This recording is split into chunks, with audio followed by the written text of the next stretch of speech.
ലോകകപ്പ് ജയിച്ച ആ പഴയ ടീം തന്നെയാണോ ഇത്? അതോ ആത്മവിശ്വാസം തലയ്ക്ക് പിടിച്ചൊരു പറ്റം താരങ്ങളോ? ഇന്ത്യൻ ക്രിക്കറ്റ് ടീമിനെ നയിക്കാൻ പോലും അർഹതയില്ലാത്ത ക്യാപ്റ്റനും സെലക്ഷൻ പിഴവുകളും ഈ തകർച്ചയ്ക്ക് ഉത്തരവാദി ആരാണ്? ഇംഗ്ലണ്ടിനെതിരായ T20 പരമ്പരയിലെ ദയനീയ പരാജയത്തിനു ശേഷം ഇന്ത്യൻ ക്രിക്കറ്റ് ടീം വലിയൊരു പ്രതിസന്ധിയിലൂടെയാണ് കടന്നുപോകുന്നത്. ലോകകപ്പ് വിജയത്തിന്റെ ആവേശം ആറിത്തണുക്കും മുൻപ് ഇങ്ങനെയൊരു പരാജയം ഇന്ത്യൻ ക്രിക്കറ്റ് പ്രേമികൾ ഒട്ടും തന്നെ പ്രതീക്ഷിച്ചിരുന്നില്ല എന്നതാണ് യാഥാർത്ഥ്യം. അയർലൻഡിനോട് നാണം കെട്ട തോൽവി ഏറ്റുവാങ്ങിയതിന് പിന്നാലെ ഇപ്പോൾ ഇംഗ്ലണ്ടിന് മുന്നിലും ഇന്ത്യൻ ക്രിക്കറ്റ് ടീം പൂർണ്ണമായി അടിയറവ് പറഞ്ഞിരിക്കുകയാണ്. IPL കിരീടം നേടി തിളങ്ങി നിന്ന ശ്രേയസ് അയ്യർ നായകനായി ചുമതലയേറ്റപ്പോൾ വലിയ പ്രതീക്ഷകളായിരുന്നു എല്ലാവർക്കും ഉണ്ടായിരുന്നത്. എന്നാൽ ഒരു ജയം പോലും സ്വന്തമാക്കാൻ കഴിയാതെ ശ്രേയസും സംഘവും കടുത്ത വിമർശനങ്ങളാണ് ഇപ്പോൾ നേരിട്ടുകൊണ്ടിരിക്കുന്നത്. യഥാർത്ഥത്തിൽ ഇത്രയും ദയനീയമായ ഒരു അവസ്ഥയിലേക്ക് ഇന്ത്യൻ ക്രിക്കറ്റ് ടീം കൂപ്പുകുത്താൻ കാരണമെന്താണെന്ന് നമ്മൾ ചിന്തിക്കേണ്ടതുണ്ട്. ടീം സെലക്ഷനിൽ വന്ന ഗുരുതരമായ പാളിച്ചകൾ തന്നെയാണ് ഈ തകർച്ചയ്ക്ക് പ്രധാന കാരണം. നിലവിലെ T20 സ്ക്വാഡിന്റെ ഭാഗമായിട്ടുള്ള പല താരങ്ങളും ആ സ്ഥാനത്തിന് അർഹരല്ലെന്ന് തെളിയിക്കുന്നതാണ് അവരുടെ പ്രകടനങ്ങൾ. ഇനി വരാനിരിക്കുന്ന പരമ്പരകളിൽ ഇന്ത്യൻ ക്രിക്കറ്റ് ടീമിനെ ശക്തമായി തിരിച്ചുകൊണ്ടുവരണമെങ്കിൽ വലിയൊരു അഴിച്ചുപണി തന്നെ മാനേജ്മെന്റ് വരുത്തേണ്ടതുണ്ട്. ടീമിന്റെ ഭാവി പ്ലാനുകളിൽ നിന്നും ഉടൻ തന്നെ ഒഴിവാക്കേണ്ട ചില കളിക്കാരെക്കുറിച്ച് വ്യക്തമായ സൂചനകളാണ് ഈ പരമ്പര നൽകുന്നത്. അതിൽ ആദ്യത്തെ പേര് കൗമാര ബാറ്റിംഗ് സെൻസേഷനായ വൈഭവ് സൂര്യവംശിയുടേതാണ്.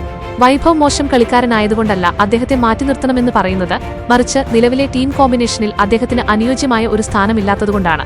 സഞ്ജു സാംസണും അഭിഷേക് ശർമ്മയും ഓപ്പണർമാരായി മുന്നോട്ട് പോകുമ്പോൾ മറ്റൊരു ഓപ്പണറെ കൂടി ഉൾപ്പെടുത്തുന്നത് ടീമിന്റെ ബാലൻസിനെ ബാധിക്കും.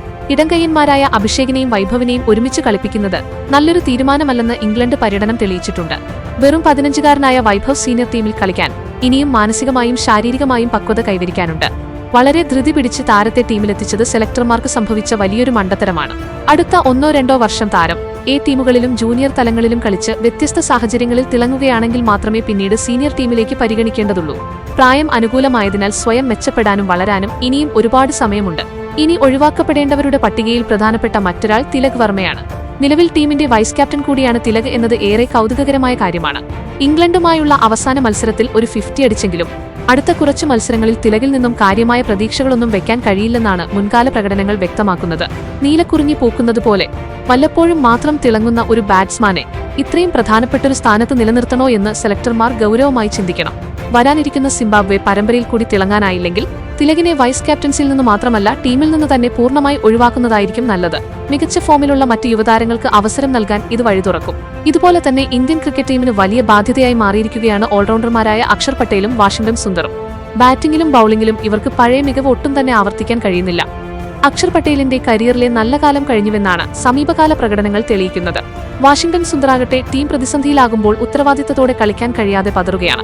ബൌളിംഗിൽ റൺസ് നിയന്ത്രിക്കാൻ കഴിയാത്തതും ബാറ്റിംഗിൽ വിശ്വസ്തത പുലർത്താൻ സാധിക്കാത്തതും ഇവരെ ടീമിൽ നിലനിർത്തുന്നതിനെ ചോദ്യം ചെയ്യുന്നു.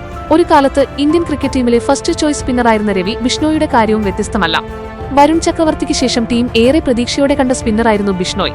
എന്നാൽ ഇപ്പോൾ അദ്ദേഹത്തിന്റെ ബൌളിംഗ് ഫോമിൽ അസാധാരണമായ ഇടിവാണ് ഉണ്ടായിരിക്കുന്നത്. ബാറ്റ്സ്മാൻമാർ വളരെ എളുപ്പത്തിലാണ് അദ്ദേഹത്തിന്റെ പന്തുകളെ നേരിടുന്നത്. T20 ടീമിൽ ഇനി അദ്ദേഹത്തെ നിലനിർത്തുന്നത് സെലക്ടർമാർ കാണിക്കുന്ന വലിയൊരു മണ്ടത്തരമായിരിക്കും. പുതിയ സ്പിൻ ഓപ്ഷനുകളെക്കുറിച്ച് ചിന്തിക്കേണ്ട സമയം അതിക്രമിച്ചിരിക്കുന്നു. ഒടുവിലായി പേസ് ബൌളർ പ്രസിദ്ധ് കൃഷ്ണയുടെ കാര്യമാണ് പറയേണ്ടത്. നിലവിലെ ഇന്ത്യൻ ക്രിക്കറ്റ് ടീമിലെ ബൌളിംഗിലെ ഏറ്റവും ദുർബലമായ കണ്ണിയാണ് പ്രസിദ്ധ്. ഒരു നിയന്ത്രണവുമില്ലാതെ റൺസ് വിട്ടുകൊടുക്കുന്ന കാര്യത്തിൽ പ്രസിദ്ധ് മുന്നിലാണ്.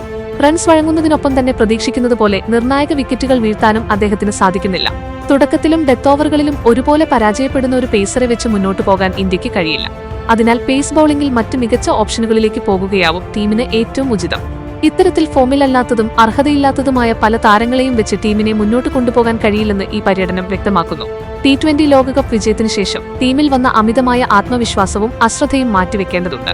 ശ്രേയസ് അയ്യരുടെ ക്യാപ്റ്റൻസിക്ക് കീഴിൽ പുതിയ തന്ത്രങ്ങളും ഊർജ്ജസ്വലരായ യുവതാരങ്ങളും കടന്നുവന്നാൽ മാത്രമേ ഇന്ത്യൻ ക്രിക്കറ്റ് ടീമിന് ശക്തമായൊരു തിരിച്ചുവരവ് സാധ്യമാവുകയുള്ളൂ. സെലക്ഷൻ കമ്മിറ്റി വിട്ടുവീഴ്ചയില്ലാത്ത തീരുമാനങ്ങൾ എടുക്കുമെന്നും ക്രിക്കറ്റ് ആരാധകർക്ക് സന്തോഷം നൽകുന്ന വാർത്തകൾ ഉണ്ടാകുമെന്നും പ്രത്യാശിക്കാം. എന്തായാലും വരും ദിവസങ്ങളിലെ മാറ്റങ്ങൾ നമുക്ക് കാത്തിരുന്നു തന്നെ കാണാം. പക്ഷേ ഒരു കാര്യം ചോദിക്കട്ടെ, ഈ 6 താരങ്ങളെ പുറത്താക്കി ടീമിനെ ഉടച്ചുവാർക്കാനുള്ള സമയമായോ? അതോ ഇതിലും വലിയ മാറ്റങ്ങളാണോ ഇന്ത്യൻ ക്രിക്കറ്റ് ടീമിൽ അടിയന്തരമായി വരുത്തേണ്ടത്?